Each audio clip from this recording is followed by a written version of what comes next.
KMS ನ್ಯೂಸ್ಗೆ ಸ್ವಾಗತ. ನಾನು ನಜೀರ್ ಚೋರ್ಗಸ್ತಿ.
ಮುದ್ದೇಬಿಹಾಳ ವಿಧಾನಸಭಾ ಮತಕ್ಷೇತ್ರದ ಶಾಸಕರಾದಂಥ ಸನ್ಮಾನ್ಯ ಶ್ರೀ ಎಸ್ ಪಾಟೀಲ್ ಅವರ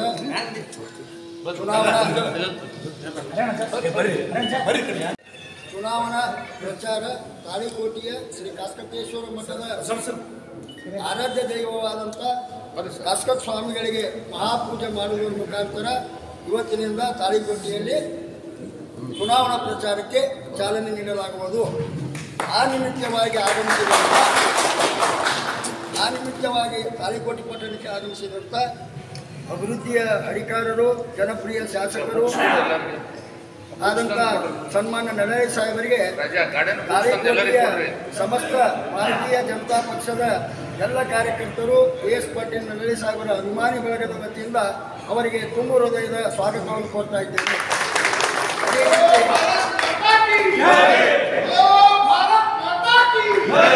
ಅದೇ ರೀತಿ ಇವತ್ತಿನ ಈ ಚುನಾವಣಾ ಪ್ರಚಾರ ನಿಮಿತ್ತ ನಿನ್ನೆ ಸಾಯಂಕಾಲ ನಮ್ಗೆಲ್ಲರಿಗೂ ಗೊತ್ತಾಯ್ತು. ಆದರೂ ಇಷ್ಟೆಲ್ಲ ಜನ ಸೇರಿದಿರಿ, ಇನ್ನೂ ಜನ ಸೇರ್ತಾರೆ. ತಾವೆಲ್ಲ ಸೇರಿದ ಎಲ್ಲರಿಗೂ ತಮ್ಮೆಲ್ಲರಿಗೂ ಕೂಡ ಈ ಕಾರ್ಯಕ್ರಮದ ಪರವಾಗಿ ತುಂಬ ಹೃದಯ ಸ್ವಾಗತವನ್ನು ಕೋರಿ ಈಗ ನಳಹಳ್ಳಿ ಸಾಹೇಬರು ಈ ಸಭೆಯನ್ನು ಚಾಲನೆ ಕೊಟ್ಟು ಒಂದೆರಡು ಮಾತಾಡಬೇಕು. ಅದೇ ರೀತಿ ಇವತ್ತಿನ ಈ ಕಾರ್ಯಕ್ರಮದ ಇವತ್ತಿನ ಪ್ರಚಾರ ಹೆಂಗಿರ್ತದೆ ಅಂತಂದ್ರೆ ಶ್ರೀ ಕಾಸ್ಕಟೇಶ್ವರ ಮಠದಿಂದ ಪಂಚೇಶ್ವರ ದರ್ಗಾದಲ್ಲಿ ಕಾಯಿ ಹಣ್ಣು ಕೊಟ್ಕೊಂಡು ಮಾರುತಿ ಗುಡಿ, ಹನುಮಂತೇಶ್ವರ ಗುಡಿ, ಅಲ್ಲಿಂದ ಅಂಬಾಬಾಯಿ ಗುಡಿ, ಅಲ್ಲಿಂದ ಬಸವೇಶ್ವರ ಗುಡಿ ಮಾರ್ಗವಾಗಿ ವಿಠ್ಠಲ ಮಂದಿರ ಮುಂದೆ ಹತ್ತು ಬಸವೇಶ್ವರ ಸರ್ಕಲ್ ತನಕ ಇವತ್ತಿನ ಪ್ರಚಾರ ಅಂದರೆ ಸಂಪೂರ್ಣ ಬಜಾರ್ ಮುಗಿತದೆ. ಮುಂದೆ ಓಣಿ ಒಳಗೆ ಒಂದೊಂದು ಡೇಟ್ ತೊಗೊಂಡು ನಾವು ಪ್ರಚಾರ ಮಾಡ್ಕೊತ ಹೋಗೋಣ. ಆ ನಿಮಿತ್ತವಾಗಿ ನಮ್ಮ ಅಭಿವೃದ್ಧಿ ಅಧಿಕಾರರಂಥ ಸನ್ಮಾನ್ಯ ಶ್ರೀ ಎಸ್ ಪಾಟೀಲ್ ಅವರು ಇದಕ್ಕೆ ಚಾಲನೆ ಕೊಟ್ಟು ಯಾರು ಮಾತಾಡಬೇಕು ಅಂತ ಅವ್ರನ್ನು ಕೇಳ್ಕೊತಾ ಇದ್ದಾರೆ. ನನ್ನೆಲ್ಲ ಅಭಿಮಾನಿ ಬಳಗ ಸೇರಿ ಪುಸ್ತಕ ರೂಪದಲ್ಲಿ ಏನು ಹೊರತಂದಿದ್ದಾರೆ. ಜನಸಾಮಾನ್ಯರ ಸೇವಕರು ನಮ್ಮ ಎಸ್ ಪಾಟೀಲ್ ನಳಹಳ್ಳಿ ಶಾಸಕರು ಅನ್ನುವಂಥ ಒಂದು ಕಿರುಹೊತ್ತಿಗೆ ಇದರಲ್ಲೆಲ್ಲ ಇದೆ. ನಾನು ನಡೆದು ಬಂದಂಥ ದಾರಿ, ನನ್ನ ಬದುಕಿನ ಪ್ರಮುಖ ಘಟ್ಟಗಳು, ಮುದ್ದೇಬಿಹಾಳದಲ್ಲಿ ಶಾಸಕನಾಗಿ 5 ವರ್ಷದಲ್ಲಿ ಏನೇನು ಕೆಲಸ ಮಾಡಿದ್ದೇವೆ, ಯಾವ್ಯಾವ ಇಲಾಖೆಯಲ್ಲಿ ಎಷ್ಟು ಹಣ ತಂದಿದ್ದೇವೆ, ಇದೆಲ್ಲ ಕೆಲಸ ಮುಗಿದೋಗಿರ್ತಕ್ಕಂಥ. ಇದ್ರ ಜೊತೆಗೆ 1600 ಕೋಟಿ ರೂಪಾಯಿದ್ದು ಮೊನ್ನೆ ಮುಖ್ಯಮಂತ್ರಿಗಳು ಬಂದಾಗ ಗುದ್ಲಿ ಪೂಜೆ ಮಾಡಿರ್ತಕ್ಕಂಥ ಒಟ್ಟು 2569 ಕೋಟಿ ಇದರಲ್ಲಿ ಕೆಲಸ ಮುಗಿದೋಗಿರ್ತಕ್ಕಂಥದ್ದು ಮತ್ತು 1600 ಕೋಟಿ ಕೆಲಸ ಪ್ರಾರಂಭ ಆಗ್ತಿರ್ತಕ್ಕಂಥ. ಸುಮಾರು 4000 ಕೋಟಿ ರೂಪಾಯಿ ಯಾವ್ಯಾವ ಇಲಾಖೆಗೆ ತಂದಿದ್ದೀವಿ, ಎಲ್ಲೆಲ್ಲಿ ತಂದಿದ್ದೀವಿ ಎಲ್ಲ ದಾಖಲಾತಿದೆ. ಪ್ರತಿಯೊಂದು ಇಲಾಖೆಯ ಅಂಕಿ ಸಂಖ್ಯೆಗಳ ಸಮೇತ ಪ್ರಜ್ಞಾವಂತ ಮತದಾರರ ಮನೆ ಮನೆಗೆ ಮುಟ್ಟಿಸೋದ್ರ ಜೊತೆಗೆ ಎಸ್ ಪಾಟೀಲ್ ನಡವಳಿಕೆ 2023ಕ್ಕೆ ಮುಂಬರುವ ವಿಧಾನಸಭಾ ಚುನಾವಣೆಯಲ್ಲಿ ಮತ್ತೊಮ್ಮೆ ಎಸ್ ಪಾಟೀಲ್ ನಡವಳಿಕೆಯನ್ನು ಆಶೀರ್ವದಿಸಿ ಈ ತಾಳಿಕೋಟೆ ನಗರವೂ ಸೇರಿದಂತೆ ಮುದ್ದೇಬಿಹಾಳ ವಿಧಾನಸಭಾ ಕ್ಷೇತ್ರದ ಅಭಿವೃದ್ಧಿಗೆ ಸಹಕರಿಸಿ ಅಂತ ಹೇಳಿ ಎಲ್ಲರೂ ನಾವು ನಮ್ಮ ವಿರೋಧಿಗಳಿಗೆ ವಿರೋಧ ಪಕ್ಷದವರು ನಾನು ಕೇಳಲಿಕ್ಕೆ ಬಯಸ್ತೇನೆ, ನೀವು 25 ವರ್ಷದ ಅಂಕಿ ಸಂಖ್ಯೆಗಳಲ್ಲಿ 25 ವರ್ಷದಲ್ಲಿ 20 ವರ್ಷ ಆಡಳಿತ ಪಕ್ಷದಲ್ಲಿದ್ದರೆ 5 ವರ್ಷ ಮಾತ್ರ ವಿರೋಧ ಪಕ್ಷದಲ್ಲಿ. 25 ವರ್ಷದಲ್ಲಿ ನೀವು ಮಾಡಿದ ಸಾಧನೆಗಳ ಅಂಕಿ ಸಂಖ್ಯೆಗಳೇ ಇಲ್ಲ. ಯಾಕೆ ನೀವು ಕೊಡ್ಲಿಕ್ಕೆ ತಯಾರಾಗಿಲ್ಲ? ಬರೀ ಸುಳ್ಳು ಪತ್ರಿಕಾಗೋಷ್ಠಿಗಳನ್ನು ನಡೆಸಿ ಜನರನ್ನ ಮರಳು ಮಾಡಲಿಕ್ಕೆ ಸಾಧ್ಯ ಇಲ್ಲ. ವಾಸ್ತವಿಕ ಸತ್ಯವನ್ನ ಜನರ ಮುಂದೆ ಇಡಬೇಕಾಗ್ತದೆ. ಜನ ಇವತ್ತು ಬುದ್ಧಿವಂತರಿದ್ದಾರೆ, ಅವರಿಗೆ ವಾಸ್ತವಿಕ ಸತ್ಯ ಬೇಕಾಗಿದೆ, ವಾಸ್ತವಿಕ ಅಭಿವೃದ್ಧಿ ಬೇಕಾಗಿದೆ. ಇವತ್ತು ತಾಳಿಕೋಟೆಯಲ್ಲಿ ನೀವು ನೋಡ್ತಾ ಇದ್ದೀರಿ, ತಾಳಿಕೋಟೆ ಮೊದಲು ಹೇಗಿತ್ತು, ಈಗ ಹೇಗಾಗಿದೆ. ಅಭಿವೃದ್ಧಿಯ ವೇಗ ಅತ್ಯಂತ ವೇಗವಾಗಿ ನಡೀತಾ ಇದೆ. ಇನ್ನೂ ಬಹುತೇಕ ಕಾಮಗಾರಿಗಳು ಪ್ರಾರಂಭದಲ್ಲಿದ್ದಾವೆಲ್ಲವೂ ಕೂಡ ಸಂಪೂರ್ಣ ಆಗಬೇಕಾಗಿದೆ. ಭವಿಷ್ಯದಲ್ಲಿ ತಾಳಿಕೋಟೆ ನಗರ ಒಂದು ಪ್ರವಾಸಿ ತಾಣ ಆಗಬೇಕು ಮತ್ತು ಒಂದು ವಾಣಿಜ್ಯ ನಗರವಾಗಿ ನಿರ್ಮಾಣ ಆಗಬೇಕು ಅಂತಕ್ಕಂಥದ್ದು ನನ್ನ ಭವಿಷ್ಯದಲ್ಲಿರ್ತಕ್ಕಂಥ ರಾಜಕೀಯದ ಕನಸುಗಳಲ್ಲಿ ಅತ್ಯಂತ ಪ್ರಮುಖವಾಗಿ. ತಾಳಿಕೋಟೆ ನಗರದ ಐತಿಹಾಸಿಕವಾಗಿರ್ತಕ್ಕಂಥ ಸ್ಥಳಗಳನ್ನು ರಕ್ಷಣೆ ಮಾಡಬೇಕು. ತಾಳಿಕೋಟೆ ಯುದ್ಧ ದೇಶದ ಇತಿಹಾಸದಲ್ಲಿ ಬಹಳ ದೊಡ್ಡ ನಿರ್ಣಾಯಕವಾದಂಥ ಯುದ್ಧ ಆಗಿತ್ತು. ಅದರ ಅಂಕಿ ಅಂಶಗಳ ಕುರುಹುಗಳನ್ನು ಉಳಿಸಬೇಕು. ಲಕ್ಷಾಂತರ ಜನ ದೇಶ ವಿದೇಶಿಗರು ನಮ್ಮ ಊರಿಗೆ ಬರಬೇಕು, ಇದನ್ನು ನೋಡುವಂಥದ್ದಾಗಬೇಕು ಅಂತ ಹೇಳಿ ಈಗಾಗಲೇ ಮಾನ್ಯ ಮುಖ್ಯಮಂತ್ರಿಗಳ ಹತ್ರ ಗಮನಕ್ಕೆ ತಂದು, ನಮ್ಮ ಕೇಂದ್ರದ ಮಂತ್ರಿಗಳಾಗಿರ್ತಕ್ಕಂಥ ಗೃಹ ಸಚಿವರಾದ ಅಮಿತ್ ಶಾ ಜಿಯವರ ಗಮನಕ್ಕೆ ತಂದು ತಂಗಡಗಿ, ರಕ್ಕಸಗಿ ಮತ್ತು ತಾಳಿಕೋಟೆಯ ಒಂದು ಐತಿಹಾಸಿಕ ನಗರವಾಗಿ ಅದನ್ನು ಪ್ರವಾಸಿ ತಾಣವಾಗಿ ಅಭಿವೃದ್ಧಿಪಡಿಸೋದಕ್ಕೆ ಈಗಾಗಲೇ ಕಳೆದ 2 ತಿಂಗಳ ಹಿಂದೆ ಮಂಡಿಸಿದಂಥ ಕರ್ನಾಟಕ ವಿಧಾನಸಭೆಯಲ್ಲಿ ಭಾರತೀಯ ಜನತಾ ಪಕ್ಷದ ಸರ್ಕಾರದ ಮುಖ್ಯಮಂತ್ರಿಗಳಾಗಿರ್ತಕ್ಕಂಥ ಬೊಮ್ಮಾಯಿಯವರು ಮಂಡಿಸಿದಂಥ ಬಜೆಟ್ನಲ್ಲಿ ಈಗಾಗಲೇ ಘೋಷಣೆ ಮಾಡಿರ್ತಕ್ಕಂಥದ್ದನ್ನು ನೀವೆಲ್ಲರೂ ಕೂಡ ಗಮನಿಸಿದಿರಿ ಅಂತಕ್ಕಂಥದ್ದನ್ನು ಈ ಸಂದರ್ಭದಲ್ಲಿ ಹೇಳಲಿಕ್ಕೆ ಬಯಸ್ತೇನೆ. ಬಂಧುಗಳೇ, ನನ್ನ ರಾಜಕೀಯ ಜೀವನದ ಗುರಿ ನಮ್ಮ ಜನರ ಒಟ್ಟಾರೆ ಅಭಿವೃದ್ಧಿ. ಆರ್ಥಿಕವಾಗಿ ಪ್ರತಿಯೊಬ್ಬ ವ್ಯಕ್ತಿಯ ಮೇಲ್ ಬರಬೇಕು, ಆರ್ಥಿಕವಾಗಿ ನಮ್ಮ ಹಳ್ಳಿಗಳು ಬೆಳಿಬೇಕು, ಉದ್ಯೋಗ ಸೃಷ್ಟಿಯಾಗಬೇಕು, ಎಲ್ಲ ಮೂಲಭೂತ ಸೌಕರ್ಯಗಳು ನಮ್ಮ ಹಳ್ಳಿಗಳಿಗೆ, ನಮ್ಮ ನಗರಗಳಿಗೆ ಸಿಗಬೇಕು. ಇದು ನನ್ನ ಕನಸು. ಇದನ್ನ ಹಂತ ಹಂತವಾಗಿ ಅನುಷ್ಠಾನ ಮಾಡೋದಕ್ಕೆ ಈಗಾಗಲೇ ಪ್ರಾರಂಭ ಮಾಡಿದ್ದೇವೆ. ಅದರ ಪರಿಣಾಮಗಳು ಇವತ್ತು ನಮ್ಮ ನಗರದಲ್ಲಿ ಕಾಣ್ತಾ ಇದೆ. ನಗರದಲ್ಲಿ ನಿರ್ಮಾಣ ಮಾಡಿರ್ತಕ್ಕಂಥ ರಸ್ತೆಗಳು, ಬೀದಿ ದೀಪಗಳು, ಮೂರ್ತಿ ಅನಾವರಣ ಇರ್ಬೋದು, ಎಲ್ಲ ರೀತಿಯಾದಂಥ ಕಾಮಗಾರಿಗಳನ್ನು ಇವತ್ತು ನಾವು ಮಾಡ್ತಾ ಇದ್ದೇವೆ. ಅದರಲ್ಲಿ ಯಾವುದೇ ಹಿಂದೂ, ಮುಸ್ಲಿಂ, ಕ್ರಿಶ್ಚಿಯನ್ ಅಂದೇ ಸರ್ವರನ್ನ ಜೊತೆಗೆ ತೆಗೆದುಕೊಂಡು ಹೋಗ್ತಕ್ಕಂಥ ಪ್ರಾಮಾಣಿಕವಾದಂಥ ಪ್ರಯತ್ನವನ್ನ ನಾನು ಶಾಸಕನಾಗಿ ಮಾಡಿದ್ದೇನೆ ಅಂತಕ್ಕಂಥದ್ದನ್ನು ಬಹಳ ಮುಖಾಂತರ ನಮ್ಮ ಸರ್ಕಾರ ಎಲ್ಲ ಸಮುದಾಯಗಳಿಗೆ ನ್ಯಾಯವನ್ನು ಕೊಡ್ತಕ್ಕಂಥ ಕೆಲಸ ಮಾಡಿದೆ. ಯಾವ ಸ್ವಾತಂತ್ರ್ಯ ಬಂದು 75 ವರ್ಷಗಳಲ್ಲಿ ಎಲ್ಲ ಸಮುದಾಯಗಳಿಗೆ ಸಾಮಾಜಿಕ ನ್ಯಾಯವನ್ನು ಕೊಡಬೇಕು ಅಂತಕ್ಕಂಥದ್ದಿತ್ತು. ಅದನ್ನು ಕೊಡ್ತಕ್ಕಂಥ ಕೆಲಸ ಇವತ್ತು ನಮ್ಮ ಸರ್ಕಾರ ಮಾಡಿರ್ತಕ್ಕಂಥದ್ದು. ವಿಶೇಷವಾಗಿ ಪರಿಶಿಷ್ಟ ಜಾತಿ, ಪರಿಶಿಷ್ಟ ಪಂಗಡಗಳಿಗೆ ಮೀಸಲಾತಿಯನ್ನು ಹೆಚ್ಚಳ ಮಾಡಬೇಕು ಅಂತಕ್ಕಂಥ ಬೇಡಿಕೆ ಬಹಳ ವರ್ಷಗಳಿಂದ ಪರಿಶಿಷ್ಟ ಜಾತಿ, ಪರಿಶಿಷ್ಟ ಪಂಗಡದ ಜನ ಮಾಡ್ತಾ ಇದ್ರು. ಇವತ್ತು ಪರಿಶಿಷ್ಟ ಜಾತಿಯವರಿಗೆ 15% 17%ಗೆ, ಪರಿಶಿಷ್ಟ ವರ್ಗದವರಿಗೆ 3% 7.5%, ಸುಮಾರು 4% ಪರಿಶಿಷ್ಟ ವರ್ಗಕ್ಕೆ, ಪರಿಶಿಷ್ಟ ಜಾತಿ ಪಂಗಡಗಳಿಗೆ 2% ಜಾಸ್ತಿ ಪರಿಶಿಷ್ಟ ಜಾತಿ ಹೆಚ್ಚಿನ ಮೀಸಲಾತಿಯನ್ನು ಕೊಡ್ತಕ್ಕಂಥ ತೀರ್ಮಾನ, ಐತಿಹಾಸಿಕ ತೀರ್ಮಾನವನ್ನು ತೆಗೆದುಕೊಂಡಿರ್ತಕ್ಕಂಥದ್ದು. ಮತ್ತು ಅದರ ಜೊತೆಗೆ ಒಳ ಮೀಸಲಾತಿಯನ್ನು ಕೊಡ್ತಕ್ಕಂಥದ್ದು. ಸಾಮಾಜಿಕ ನ್ಯಾಯದಡಿಯಲ್ಲಿ ಮೀಸಲಾತಿಯಲ್ಲಿ ಎಲ್ಲ ಜಾತಿಗಳಿಗೆ ಸಮಾನವಾದಂಥ ಅವಕಾಶಗಳನ್ನು ಕೊಡಬೇಕು ಅಂತ ಹೇಳಿ ಇವತ್ತು ನಮ್ಮ ಸರ್ಕಾರ ತೀರ್ಮಾನ ತೆಗೆದುಕೊಂಡಿರ್ತಕ್ಕಂಥದ್ದು ಒಂದು ಐತಿಹಾಸಿಕ ನಿರ್ಣಯ. ಅದ್ರ ಜೊತೆಗೆ ವಿಶೇಷವಾಗಿ ಲಿಂಗಾಯತ ಸಮುದಾಯದ, ವೀರಶೈವ ಲಿಂಗಾಯತ ಸಮುದಾಯದ ಬಹುತೇಕ ಕಮ್ಯುನಿಟಿನಲ್ಲಿ ಏನು ನಮ್ಗೆ ತುಗೆ ಕೊಡಬೇಕು, ನಮಗೆ ವಿಶೇಷವಾದ ಮೀಸಲಾತಿಯನ್ನು ಕೊಡಬೇಕು ಅಂತ ಹೇಳಿ ಹೋರಾಟಗಳು ನಡೆದಿತ್ತು. ಅದಕ್ಕೂ ಕೂಡ ಸ್ಪಂದಿಸುವಂಥ ಕೆಲಸವನ್ನು ಇವತ್ತು ನಮ್ಮ ಸರ್ಕಾರ ಮಾಡಿರ್ತಕ್ಕಂಥದ್ದು. ಹಿಂದುಳಿದ ವರ್ಗಗಳಿಗೆ OBC ಏನಿದೆ, ಹಿಂದುಳಿದ ವರ್ಗಗಳಿಗೆ OBC ಅಂತ ಅದರ್ ಬ್ಯಾಕ್ವರ್ಡ್ ಕ್ಲಾಸಸ್ ಅದರಲ್ಲಿ ಮಾಡಿರ್ತಕ್ಕಂಥದ್ದು.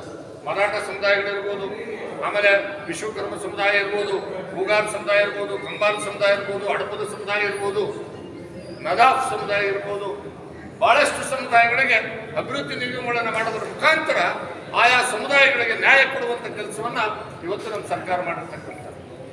ಅದಕ್ಕೆ ನಾನು ಮತ್ತೊಮ್ಮೆ ಹೇಳ್ತಾ ಇದ್ದೇನೆ, ಮುಸ್ಲಿಂ ಸಮುದಾಯದ ಬಂಧುಗಳಲ್ಲಿ ಗೊಂದಲವನ್ನು ಸೃಷ್ಟಿಸುವಂಥ ಕೆಲಸ ಏನು ಮಾಡ್ತಾ ಇದೆ ಕಾಂಗ್ರೆಸ್ ಪಕ್ಷ, ಅದನ್ನು ನಾವು ಖಂಡಿಸಬೇಕು.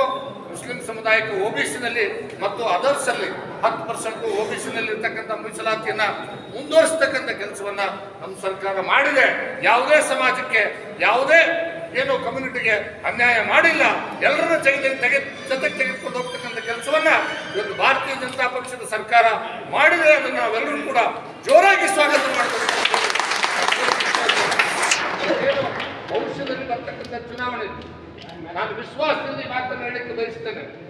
ಈಗಾಗಲೇ ಜೋಡಿ ಸಾಹೇಬರು ವೇದಿಕೆ ಮೇಲೆ ಅವ್ರನ್ನು ಕೂಡ ನಾನು ಸ್ವಾಗತವನ್ನು ಮಾಡ್ತೇನೆ. ಈ ಸಂದರ್ಭದಲ್ಲಿ ನಾನು ತಮ್ಮೆಲ್ಲರ ಪರವಾಗಿ ವೇದಿಕೆಗೆ ಸ್ವಾಗತವನ್ನು ಮಾಡ್ತೇನೆ. ಹೀಗಾಗಿ ಮುಂಬರ್ತಕ್ಕಂಥ ಚುನಾವಣೆ ಇದು AS ಪಾಟೀಲ್ ನಡಹಳ್ಳಿ ಚುನಾವಣೆ ಅಲ್ಲ. ಇದು ಮುಂಬರ್ತಕ್ಕಂಥ ಚುನಾವಣೆ ಮುದ್ದೇಬಿಹಾಳ ವಿಧಾನಸಭಾ ಕ್ಷೇತ್ರದ ಸುಮಾರು 2,10,000 ಜನರ ಅಭಿವೃದ್ಧಿಗೋಸ್ಕರ ನಡೀತಕ್ಕಂಥ ಚುನಾವಣೆ. ಈ ಚುನಾವಣೆಯಲ್ಲಿ ನಾನು ಗೆದ್ರೆ ಅದು ನೀವು ಗೆದ್ದಂಗೆ, ನಾನು ಗೆದ್ರೆ ಅದು ಅಭಿವೃದ್ಧಿ ಗೆದ್ದಂಗೆ. ಇದು ನಮ್ಮದಲ್ಲಿ ಇಟ್ಕೊಂಡೆ ಅಭಿವೃದ್ಧಿಯೇ ಮಂತ್ರ, ನಮ್ದು ಬೇರೆ ಯಾವುದಿಲ್ಲ. ಅಭಿವೃದ್ಧಿ ಆಗಬೇಕು, ಅಭಿವೃದ್ಧಿ ಆಗಬೇಕು, ಅಭಿವೃದ್ಧಿ ಆಗಬೇಕು, ಒಟ್ಟಾರೆ ಅಭಿವೃದ್ಧಿ ಆಗಬೇಕು. ಎಲ್ಲ ಸಮುದಾಯ, ಎಲ್ಲ ಜನಾಂಗದ ಒಟ್ಟಾರೆ ಅಭಿವೃದ್ಧಿಯ ಗುರಿಯನ್ನು ಇಟ್ಕೊಂಡು ಚುನಾವಣೆಗೆ ಮುನ್ನಡೆ ಇರ್ತಕ್ಕಂಥ ಕೆಲಸವನ್ನು ಮಾಡ್ತಾ ಇದ್ದೇವೆ. ಅದಕ್ಕೆ ಈ ಚುನಾವಣೆ AS ಪಾಟೀಲ್ ನಡಹಳ್ಳಿ ಚುನಾವಣೆ ಅಲ್ಲ, ಈ ಚುನಾವಣೆ ನಮ್ಮ ಜನರ ಚುನಾವಣೆ, ಈ ಚುನಾವಣೆ ನಿಮ್ಮ ಚುನಾವಣೆ. ಚುನಾವಣೆಯನ್ನ ನೀವೇ ನಿಂತಂತೆ ನೀವೆಲ್ಲರೂ ಸೇರಿ ಗೆಲ್ಲಬೇಕು ಅಂತಕ್ಕಂಥ ಮಾತನ್ನ ಈ ಸಂದರ್ಭದಲ್ಲಿ ಹೇಳಲಿಕ್ಕೆ ಬಯಸ್ತೇನೆ. ನಿನ್ನೆ 3 ದಿನ ನಾನು ಮುದ್ದೇಬಿಹಾಳ ನಗರದಲ್ಲಿ ಇವತ್ತು ಚುನಾವಣೆ ಪ್ರಚಾರ ಮಾಡಿದೆ. ಸ್ವತಃ ಮನೆಗೆ ಪ್ರತಿಯೊಂದು ಅಂಗಡಿಗೆ ಹೋಗ್ತಕ್ಕಂಥ ಕೆಲಸ ಮಾಡಿದ್ದೇನೆ. ಎಲ್ಲರ ನಾಡಿ ಮಿಡಿತವನ್ನು ಅರ್ತಿದ್ದೇನೆ. ಬಹುಶಃ ನಾ ಹಿಂದೆ 3 ಚುನಾವಣೆಯನ್ನು ಎದುರಿಸಿದ್ದೆ. ಆ 3 ಚುನಾವಣೆಗಿಂತಲೂ ಅತ್ಯಂತ ಹೆಚ್ಚಿನ ಮತಗಳ ಅಂತರದಿಂದ ಈ ಚುನಾವಣೆಯಲ್ಲಿ ಗೆಲ್ತೇನೆ ಅಂತಕ್ಕಂಥ ವಿಶ್ವಾಸ. ಆಮೇಲೆ ಕೆಲವರೆಲ್ಲ ಗೊಂದಲ ಸೃಷ್ಟಿ ಮಾಡೋದನ್ನು ನೋಡ್ತಾರೆ, ವಾಪುಗಳನ್ನು ಎಬ್ಬಿಸ್ತಾರೆ. AS ಪಾಟೀಲ್ ಅಲ್ಲೋಗಿ ನಿಲ್ತಾರಂತೆ, ಇಲ್ಲೋಗಿ ನಿಲ್ತಾರಂತೆ, AS ಪಾಟೀಲ್ ಇಂಡಿಪೆಂಡೆಂಟ್ ನಿಲ್ತಾರಂತೆ, AS ಪಾಟೀಲ್ ಹಾಗೆ ಮಾಡಿಬಿಡ್ತಾರೆ ಅಂತೇಳಿ ಕೆಲವರು ನಮ್ಗೆ ಆಗದೆ ಇರತಕ್ಕಂಥವ್ರು ಗೊಂದಲಗಳನ್ನು ಸೃಷ್ಟಿಸ್ತಕ್ಕಂಥ ಕೆಲಸ ಮಾಡ್ತಾರೆ. ಯಾವುದಕ್ಕೂ ತಲೆ ಕೆಡಿಸ್ಕೊಬೇಡಿ. AS ಪಾಟೀಲ್ ನಡಹಳ್ಳಿ ಮುದ್ದೇಬಿಹಾಳದಿಂದಲೇ ಸ್ಪರ್ಧೆ ಮಾಡ್ತೇನೆ. ನನಗೆ ವಿಶ್ವಾಸ ಇದೆ, ನಮ್ಮ ಪಕ್ಷದ ವರಿಷ್ಠರು ನನಗೆ ಆಶೀರ್ವಾದ ಮಾಡೇ ಮಾಡ್ತಾರೆ. ಆದಷ್ಟು ಶೀಘ್ರ ಆ ಪ್ರಕಟಣೆ ಆಗ್ತದೆ. ಆದ ತಕ್ಷಣ ಮತ್ತೊಮ್ಮೆ ನಾವೆಲ್ಲರೂ ಸೇರಿ 2ನೇ ರೌಂಡು ವಿಚಾರ ಮಾಡೋಣ ಅಂತಕ್ಕಂಥ ಮಾತನ್ನು ಹೇಳ್ತಾ, ಇವತ್ತು ನಾವೇನು 5 ವರ್ಷದವರೆಗೆ ಏನು ಮಾಡಿದ್ದೇವೆ, this is called report card ಅಂತ. 1 ವರ್ಷಕ್ಕೊಂದ್ಸರಿ ಪರೀಕ್ಷೆ ಬರೀತೀಯಲ್ವ, ಹಂಗೆ 5 ವರ್ಷಕ್ಕೊಂದ್ಸರಿ ಪರೀಕ್ಷೆ ಬರ್ತದೆ. ಈ ಪರೀಕ್ಷೆನಲ್ಲಿ ಉತ್ತರ ಇಲ್ಲ. 5 ವರ್ಷ ನಾನು ಏನು ಮಾಡಿದ್ದೀನಿ ಅನ್ನೋದಕ್ಕೆ ಜನರಿಗೆ ಉತ್ತರ ದಾಖಲೆಗಾರರ ಸಮೇತ ಇಲ್ಲಿದೆ. ಇದನ್ನು ತಾವೆಲ್ಲರೂ ಕೂಡ ಓದಬೇಕು. ತಮ್ಮೆಲ್ಲ ಮತದಾರ ಬಂಧುಗಳಿಗೆ ಓದೋದಕ್ಕೆ ಹೇಳಬೇಕು. ಇದಕ್ಕೆ ಮಾರ್ಕ್ಸ್ ಕೊಡ್ತಾರೆ. ನನಗೆ ವಿಶ್ವಾಸ ಇದೆ, ಈ ಬಾರಿ ನನಗೆ 100ಕ್ಕೆ 100 ಮಾರ್ಕ್ಸ್ಗಳನ್ನು ಜನ ಕೊಟ್ಟೆ ಕೊಡ್ತಾರೆ. ನಾನು ಫಸ್ಟ್ ರ್ಯಾಂಕಲ್ಲಿ ಪಾಸ್ ಆಗ್ತೇನೆ ಅಂತಕ್ಕಂಥ ಮಾತನ್ನು ಎಲ್ಲರಿಗೂ ತಿಳಿಸಿ. ಈಗ ಹೇಳಿದ ಹಾಗೆ ಇಲ್ಲಿಂದ ಕಾಸಗಟ್ಟೇಶ್ವರ ಪೂಜ್ಯರ ಆಶೀರ್ವಾದದಲ್ಲಿ ಪ್ರಾರಂಭ ಆಗ್ತಕ್ಕಂಥ ಯಾತ್ರೆ ಇದು ಏನು ನಮ್ಮ ವಾಡೇತನ ಹೋಗ್ತದೆ. ಪಂಚಸಾಬ್ ದರ್ಗಾ ಹೋಗ್ತದೆ. ದರ್ಗಾದ ಪೂಜೆ ಮಾಡಿಕೊಂಡು ಅಂಬಾಭವಾನಿ ಗುಡಿ, ಹನುಮಂತರ ಗುಡಿ ಮತ್ತು ಬಸವೇಶ್ವರ ಸರ್ಕಲ್ವರೆಗೆ ಕಂಪ್ಲೀಟ್ ಬಜಾರ್ನಲ್ಲಿ ಇವತ್ತು ಇದನ್ನು ಮಾಡ್ತಕ್ಕಂಥ ಕೆಲಸ ಮಾಡ್ತೇವೆ. ಅದಾದಮೇಲೆ ವಾರ್ಡ್ ವೈಸ್ ಸಭೆಗಳನ್ನು ಮಾಡ್ತಕ್ಕಂಥ ಕೆಲಸನೂ ಕೂಡ ಆಗ್ತದೆ ಅಂತಕ್ಕಂಥ ಮಾತನ್ನು ಹೇಳಿ, ಇವತ್ತು ಇಷ್ಟೊಂದು ಜನ ತಾವೆಲ್ಲರೂ ಸೇರಿ ಬಂದು ಆಶೀರ್ವಾದ ಮಾಡಿದ್ದಕ್ಕಾಗಿ, ನಮ್ಮ ಜೊತೆ ಸಾಥ್ ನೀಡಿದ್ದಕ್ಕಾಗಿ ನಮಗೆಲ್ಲರಿಗೂ ನಾನು ಈಗಾಗಲೇ ಸಾಹೇಬರು ಕರ್ನಾಟಕ ರಾಜ್ಯ ಸರ್ಕಾರ, ಕೇಂದ್ರ ಸರ್ಕಾರ ತಾವು ಏನು ಸಾಧನೆ ಮಾಡಿದ್ದೀವಿ ಅನ್ನೋದು ಬಾಯಿ ಮಾತು ಹೇಳಿಲ್ಲ, ಎಲ್ಲರಿಗೂ ಕೊಟ್ಟಾರ. ಈ ಪುಸ್ತಕದ ಅಂಶಗಳನ್ನು ಕಾರ್ಯಕರ್ತರಾದ ನಾವೆಲ್ಲರೂ ಓದಿಕೊಂಡು ಪ್ರತಿಯೊಬ್ಬರಿಗೂ ಹೇಳುವಂಥ ಕೆಲಸ ಮಾಡೋಣ.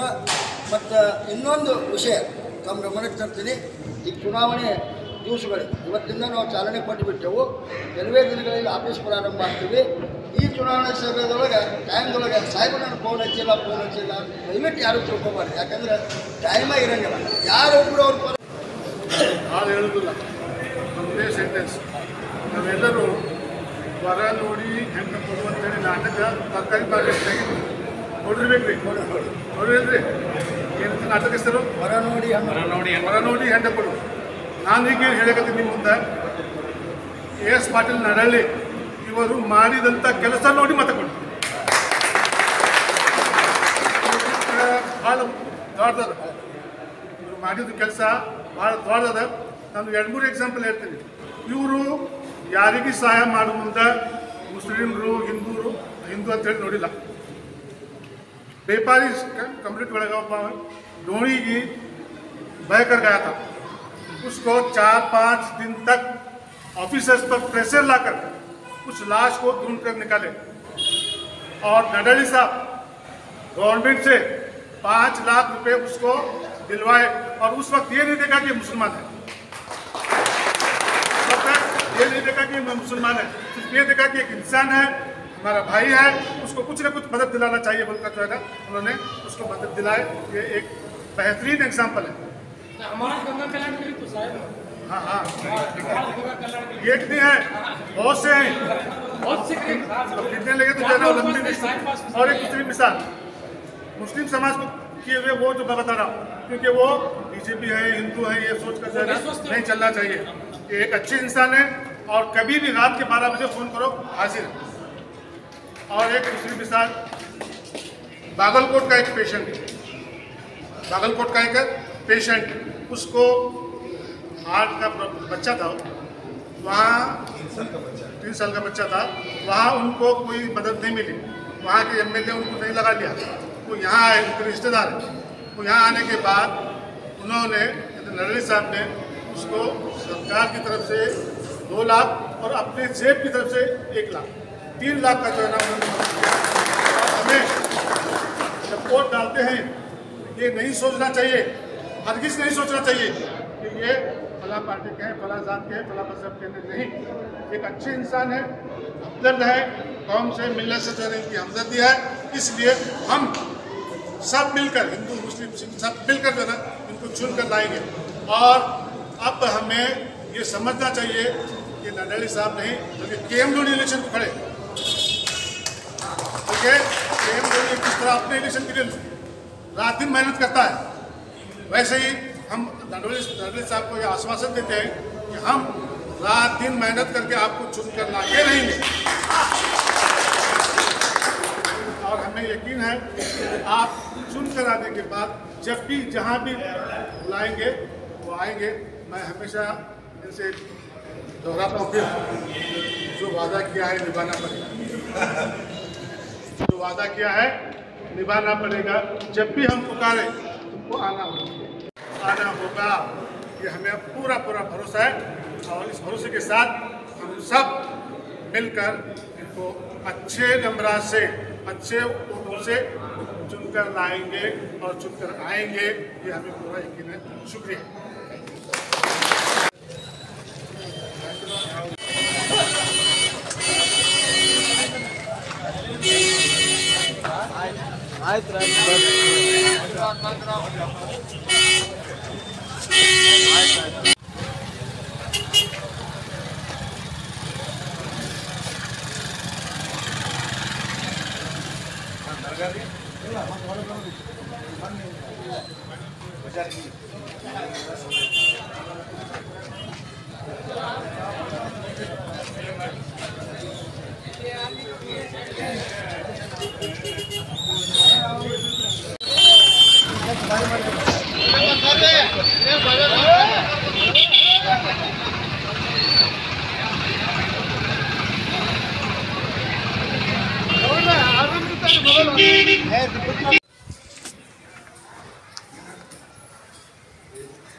Masawi.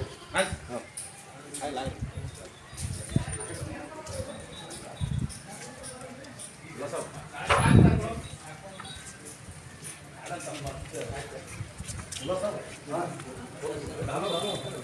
फुल डालो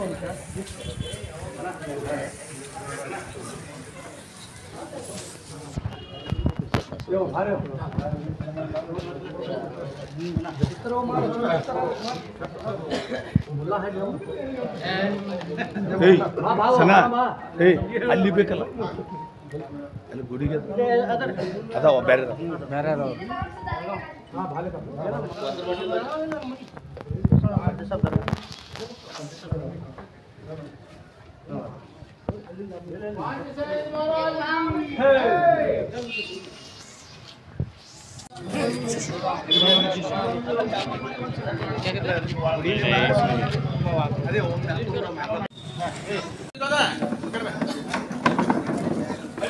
ಬಿಟ್ಟೋಣ ಸರಿ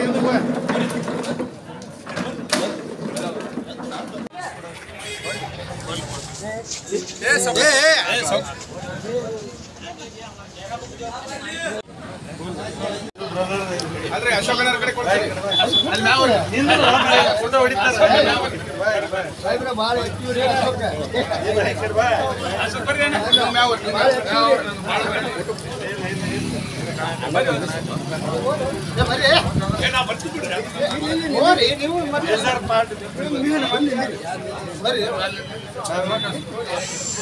ಅವರು ಅರ್ಧ ಹೇಳಿದ್ರೆ ಇಡೀ ಅರ್ಧ ಕವರ್ ಆದಂಗೆ